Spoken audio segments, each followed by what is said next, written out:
Dis-moi Yann, pourquoi j'ai du mal à dire non?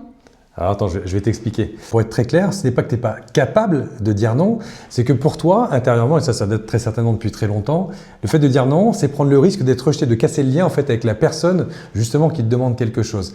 Alors ce qui est très important, c'est que cette peur du rejet, justement, elle va jouer sur cette anxiété en fait et te donner une réponse automatique. C'est d'accepter des choses que tu ne veux pas, c'est de dire oui alors que tu voudrais pas. Bref, tu t'imposes pas. Et le problème, c'est que lorsque tu manques justement d'imposer ce que réellement tu voudrais pour toi, tu te manques de respect, tu brises quelque part, en quelque sorte, ton estime et ta confiance en toi, et ça a d'assez lourdes conséquences en fait sur ton entourage en général, que ce soit au travail ou à la maison. Enfin bref, c'est assez compliqué.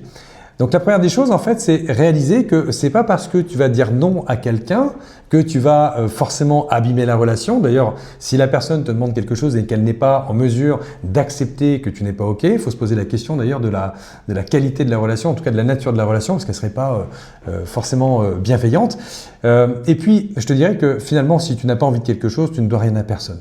C'est-à-dire que dès lors que la personne en face de toi peut être vexée, blessée, que tu aies refusé une de ses propositions, je dirais que la chose la plus importante pour moi aujourd'hui, c'est de la laisser elle-même gérer sa frustration. Ce n'est pas ton problème.